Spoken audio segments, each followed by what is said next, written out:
Shalom, salam damai. Kita lanjutkan dengan kitab Keluaran bab 31 dengan judul perikop peringatan untuk menguduskan hari Sabat.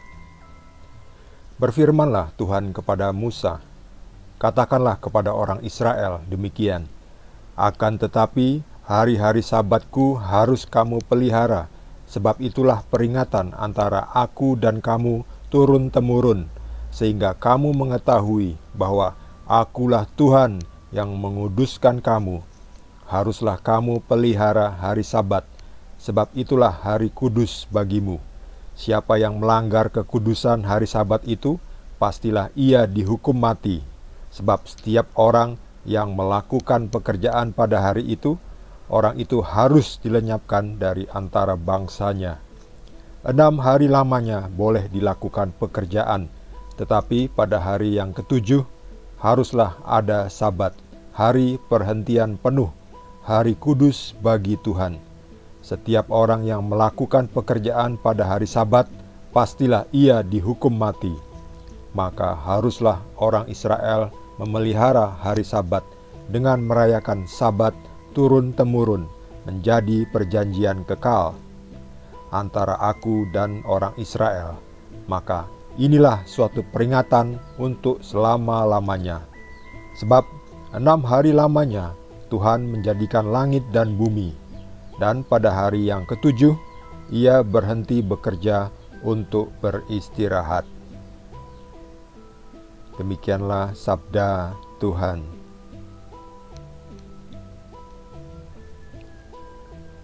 Tuhan memberikan hari Sabat kepada orang Israel. Ini adalah suatu perjanjian antara Tuhan dan orang Israel. Lalu apakah kita yang bukan orang Israel, kita tidak boleh mengikuti hari Sabat? Tentu boleh, malah bagus.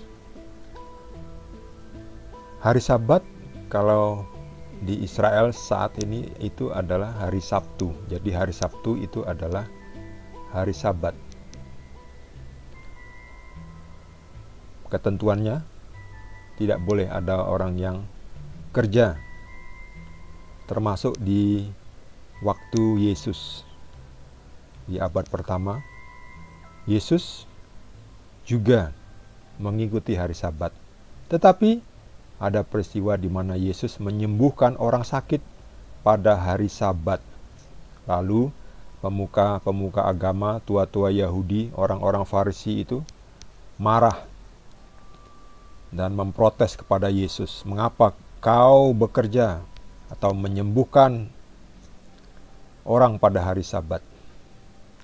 Bahkan yang disembuhkan itu dimarahi juga. Kenapa kamu datang pada hari Sabat?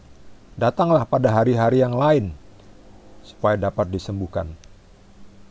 Jadi mereka itu tidak punya kuasa ya menghukum Yesus. Karena itu rohnya adalah roh Tuhan ya. Auranya itu aura Tuhan. Yesus mengatakan bahwa Sabat untuk manusia, bukan manusia untuk Sabat. Jadi apa maksudnya?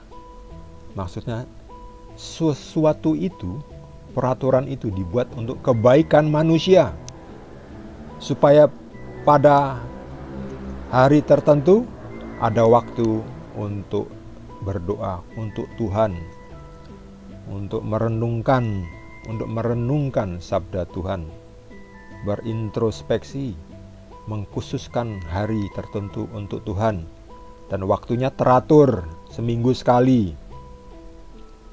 Bagus. Tapi kita sekarang ini orang Israel yang baru, kita punya perjanjian yang baru. Makanya kita mengenal perjanjian baru. Kita juga ada hari Sabat. Bahkan hari Sabatnya tidak hanya hari tertentu.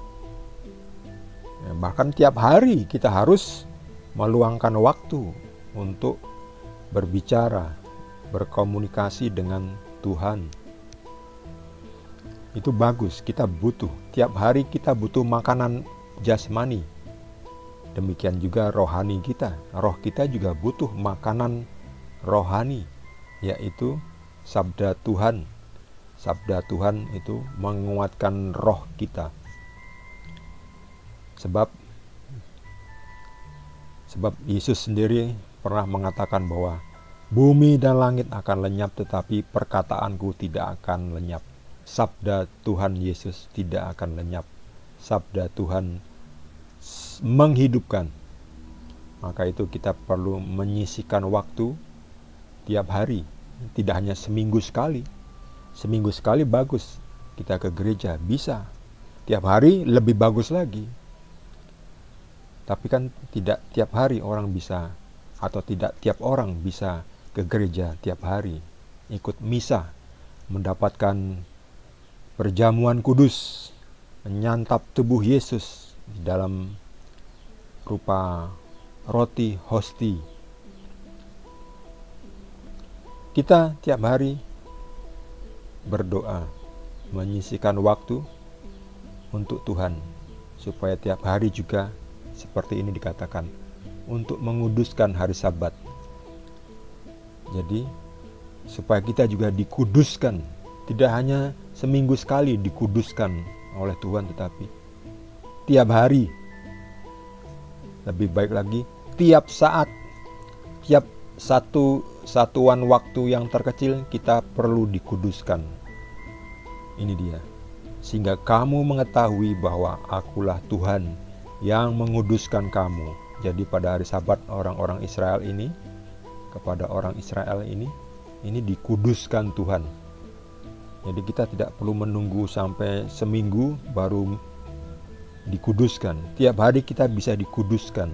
Tiap hari kita bisa minta ampun, minta petunjuk, minta kekuatan dari Tuhan, minta Roh Kudus supaya kita juga menjadi kudus.